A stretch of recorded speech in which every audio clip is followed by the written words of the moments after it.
السلام عليكم ورحمة الله وبركاته. ازيكم عاملين ايه؟ يا رب تكونوا دايما بألف خير انتم وكل حبايبكم، وكمان صباح الخير او مساء الخير في الوقت اللي انتم بتشوفوني فيه. وكل سنة وانتم طيبين، ويا رب تتعاد عليكم الايام دايما بألف خير يا رب انتم وكل حبايبكم، ودايما تكونوا في صحة ورضا وراحة بال، اللهم امين يا رب العالمين. خلاص رمضان بكرة رمضان بكرة رمضان بعد بكرة بمشيئة الرحمن. اللهم بلغنا رمضان واحنا في أتم صحة وفي أحسن حال، اللهم أمين يا رب العالمين. زي ما انتوا شايفين كده، طبعا أنا بدأتها الأول. طبعا كان عندي هدوم كنت مصبنة، وقلت بقى أما نشر كده الأول واخلص من الهدوم اللي عندي، وبعد كده بقى ندخل على المطحنة اللي احنا داخلين عليها. بجد يعني ربنا يدينا الصحة ويقوينا يا رب. شغل البيت ما بيخلصش، وده حقيقي والله. اول حاجه بقى قلت اما اشيل التابلوهات دي علشان بقى اركب اللي جبت كده، اللي هو كلمه رمضان مبارك دي عاملاها ب 350 جنيه. طبعا ديت بتروح على مكان مخصوص وبتتعمل، يعني انا قلت له مثلا اعمل المقاس دوت كذا في كذا، قام عاملهولي. وطبعا انا اشتريت دبل فيس، وزي ما انتوا هتشوفوني في الفيديو دلوقتي. بدأت بقى ان انا امسح في الحيط مكان طبعا الطابلوهات وكده. طبعا عملتها بفرشة الاول، وبعدين زي ما انتم شايفين كده، انا بصراحة دورت على الموب بتاعتي مش لاقياها خالص، بجد زعلت عليها. بقول يا ترى هي راحت فين. بصراحة مش عارفة هي راحت فين. فالمهم قلت وانا بقى هفضل قاعدة علشان ما اناش لاقيه الموب بتاعتي. المهم كان عند الفوطة ديت، قمت طبعا الراعي الرسمي اللي معايا في التنظيف هو مية سخنة على كلور على كلوريلا الوان، بس كده ما شاء الله اللهم بارك. الخلطة دي رغم انها بسيطة الا انها ما شاء الله اللهم بارك بجد بتنظف وحلوه. طبعا الفوطه طول الوقت عماله بغسلها وانا واعصرها وارجع اعمل بها اللي انا بعمله. طبعا الركنه اللي انا بعملها دلوقتي دي قصاد السفره.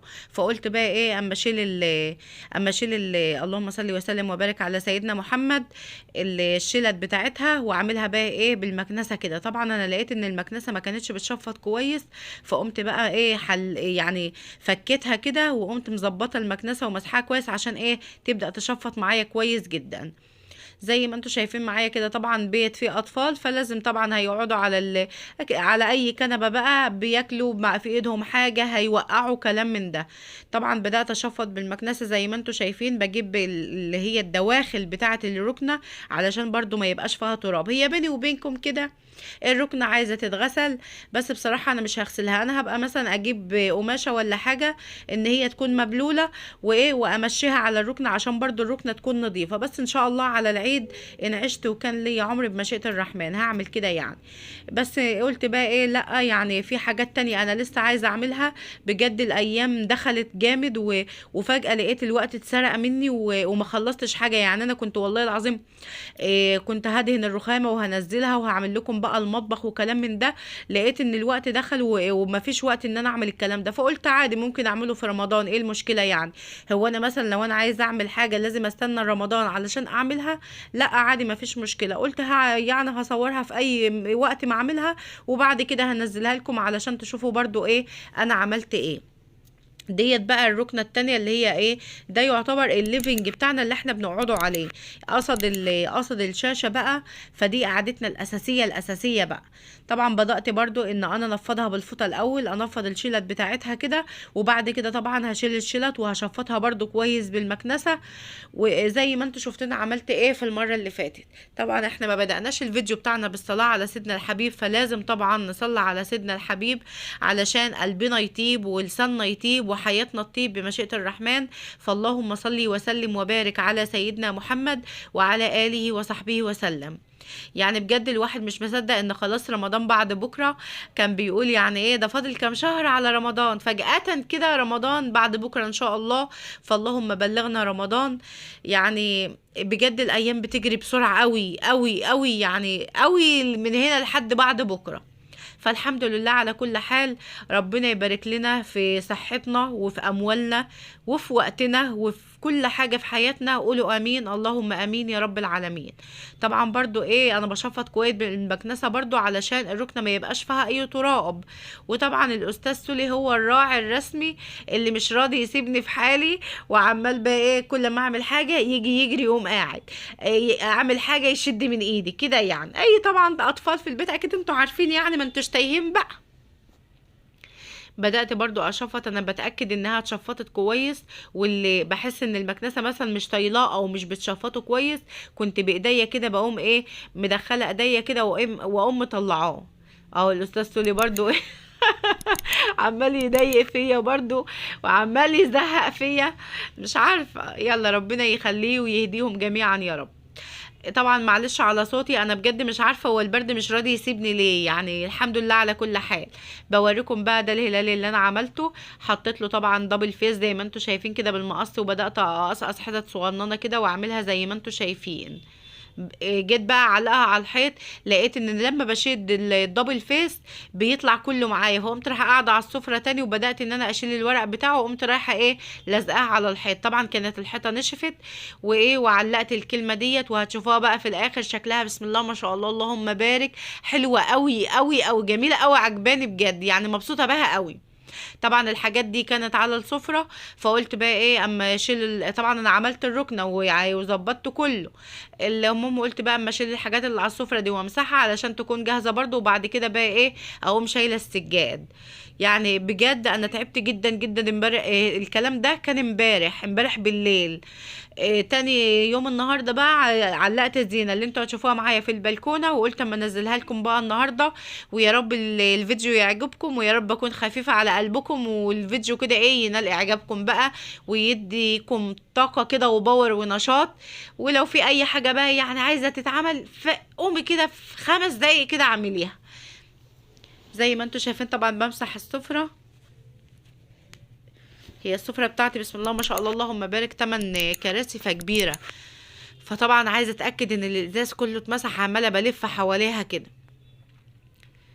وطبعا الازاز للاسف الشديد اتكسر، والازاز ده غالي جدا، فقلت خلاص هو طالما من ناحيه بس عادي، بقوم رايحه عامله ايه علشان يمسك بقى ببعضه، بقوم رايحه جايباله اللي هو اللزق السولوتيب اللي هو العريض، وبقوم حطاه ايه على الكسر دوت. طبعا انا كنت عاوزه اشيل الازاز كله من على السفره، بس بصراحه ما لقيتش حد يشيل معايا، وقمت قايله همسحه بس ايه من فوق كده وخلاص. وبعد كده ان شاء الله التنظيفه الجايه اقوم رايحه شايله ايه الازاز كله مره واحده، واقوم مسحه الخشب كمان. طبعا انا كنت مزعفه، يعني في حاجات كتير انا ما عملتهاش معاكم بس علشان الفيديو ما يطولش اكتر من كده. إيه يعني زعفت، وفي حاجات كذا حاجه يعني انا عملتها مع نفسي كده، وقلت بقى ايه اما اشارك الحاجات دي معاكم، والحاجات اللي انا شاركتها مع نفسي قلت برضو علشان الفيديو ما يبقاش ايه طويل عليهم. طبعا انا شلت السفره من مكانها علشان اعرف اشيل السجاده. بقيت ارفع كده السفره زي ما انتم شايفين، واقوم زقه ايه السجاده برجلي. برضو الناحية التانية قلت بقى اما اشد السفرة ايه بعيد كده، وبعد كده ايه ننفض السجاد في البلكونة بقى نديله تنفيضتين وايه، ونكنس ونسيق ونفرش بقى. خلينا بس إيه نحس بقى كده ايه، ونعلق زينة رمضان بقى والانوار والحاجات دي. بصراحة انا كنت عاوزة اعملها قبل كده باسبوع، يعني والله بجد كنت بقول يعني قبل رمضان باسبوع افرش بقى، علشان يعني ايه احس بفرحة رمضان اكتر، لان طبعا قبل رمضان بيخلص بكام يوم بنقوم شايلين الزينة والحاجات دي. يلا الحمد لله على كل حال، اكيد خير ولعله خير، ربنا سبحانه وتعالى ما بيعملش حاجة وحشة، فالحمد لله على كل حال. طبعا انا يعني ايه كل حاجة معاكم على الطبيعة، لا بشيل ولا بحط، هو زي ما انتوا شايفين كده. اي بيت فيه اطفال اكيد هيبقى كده. وحتى لو كل يوم يعني بتشيلي بترمي بتعملي، الولاد طبعا ما بيسيبوش حاجة في مكانها، وخصوصا لو كانوا قدسولي كده مثلا او ميدو إيه في الاعمار دي، يعني ما بيسكتوش بصراحة. طبعا انا كنست ولميت لميت الزباله اعزكم الله. وبعد كده ايه بدات بقى ان انا ازق الركنه، علشان برضو اكيد انتوا هتشوفوا الحاجات اللي تحتيها، فعلشان يبقى كل حاجه ايه على نظافه كده عميقه، تنظيف عميق عميق عميق، علشان تبقى ايه الحاجه كده نظيفه وزي الفل بجد. اما خلصت الشقه وخلصت يعني تنظيف فيها وفرشتها وتمام التمام، وقعدت بقى استريح شويه، يعني زي ما بيقولوا كده ايه تنفست الصعداء بجد والله. انا قلت زمان الشقه عماله تقول عماله تشكرني في نفسها كده وتقول والله كتر خيرك يا رانيا، انا مبسوطه قوي بنفسي وانا بالمنظر ده. طبعا اللي في الحيط دوت كان شاي واقع. إيه فقلت بقى ايه، طبعا الفوطه زي ما قلت لكم الراعي الرسمي في التنظيف معايا ايه هو الكلوريل للالوان وكلور وميه سخنه. وطبعا كنت حاطاه في بلاستيكيه كده رايحه جايه عليها، اغسل الفوطه واعصرها وارجع ايه امسح تاني.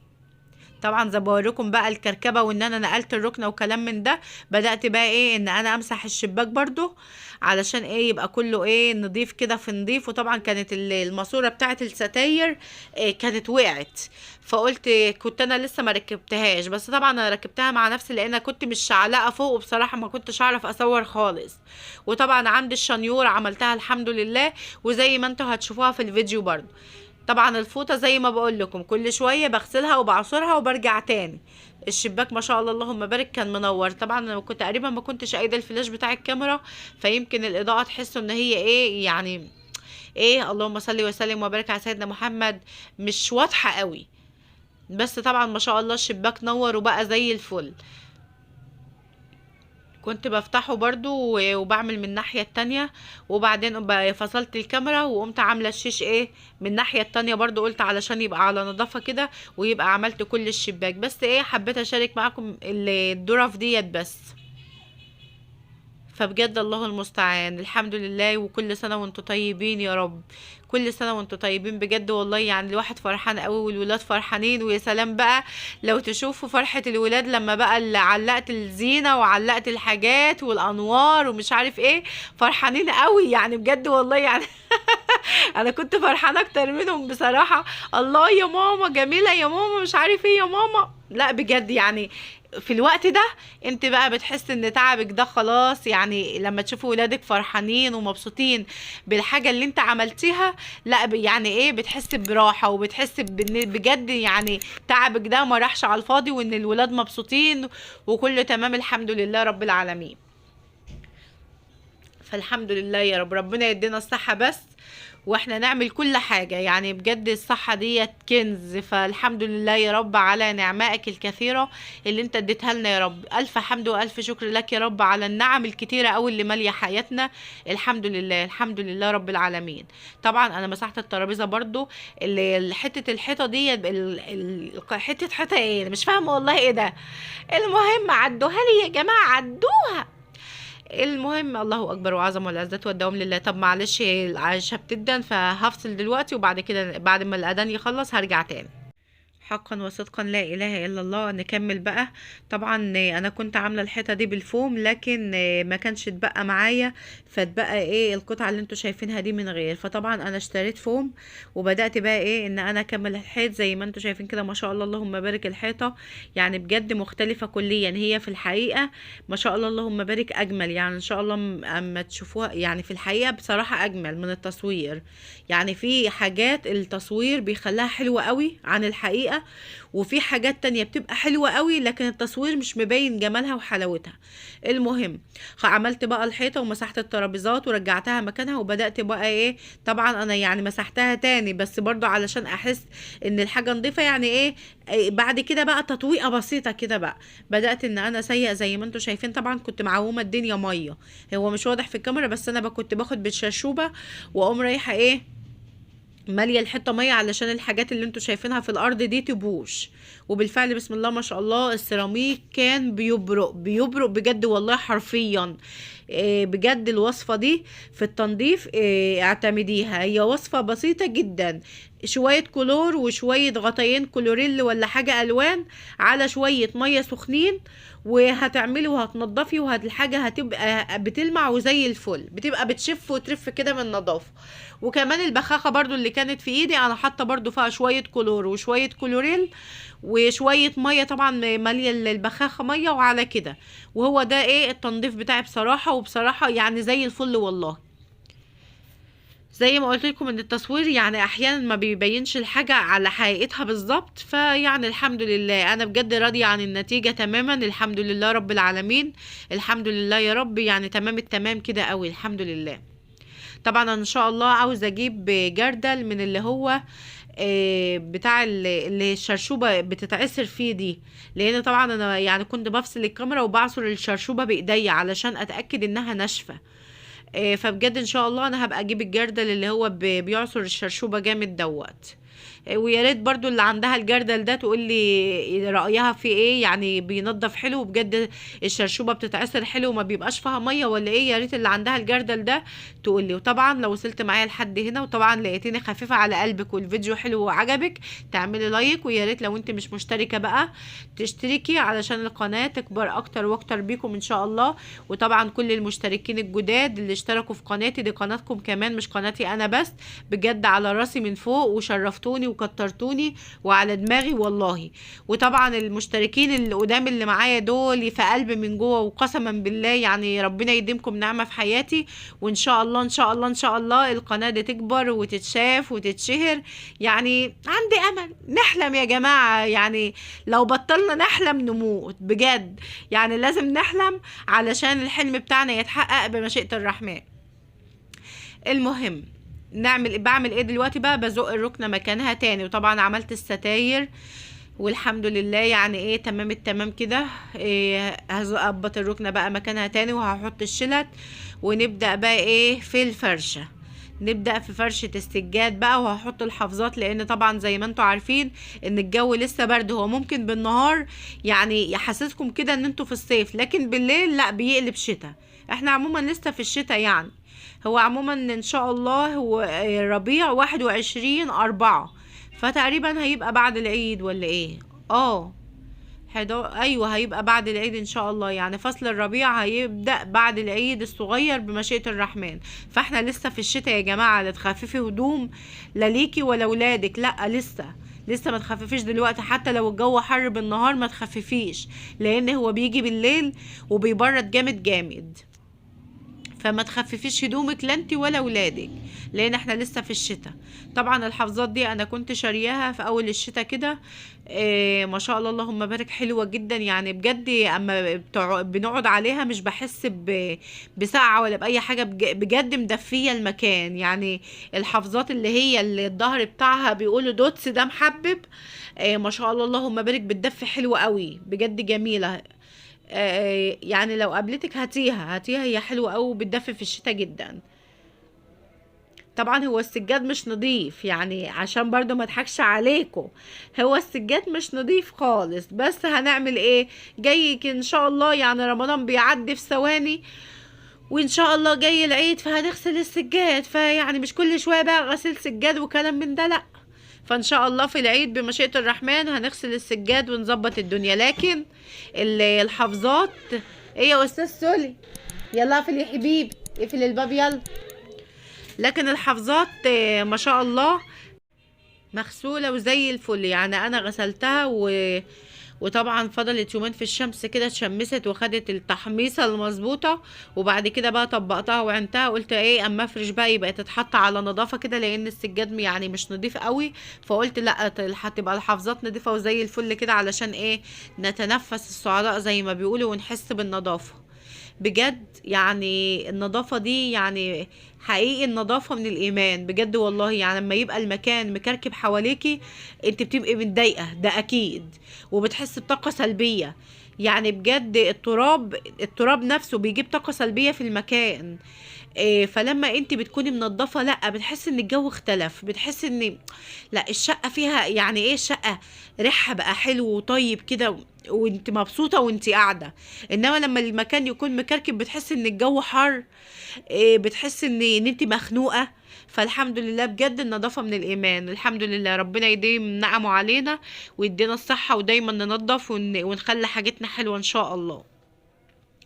طبعا الفرشة ديت كانت عندي وانتوا اكيد عارفينها.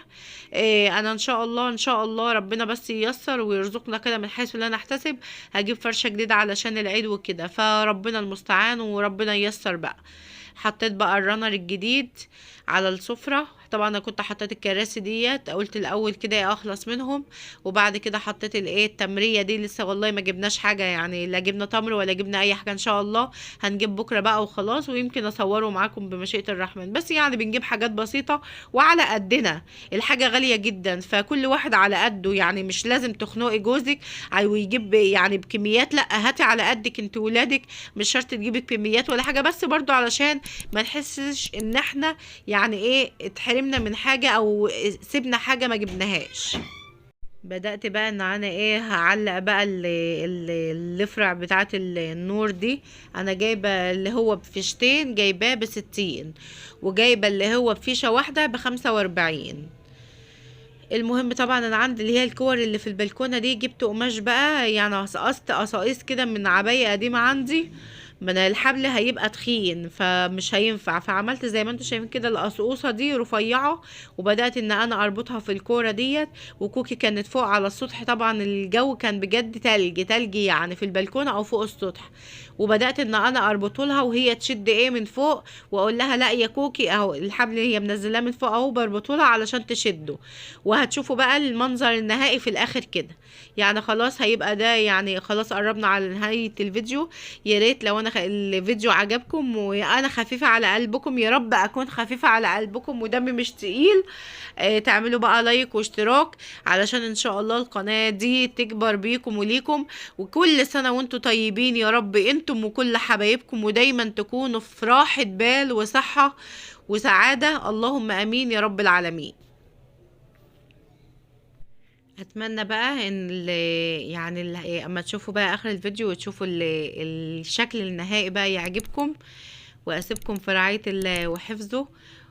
ويعني ايه ما تنسونيش بقى من اللايك والاشتراك، ومع الف سلامة، باي باي.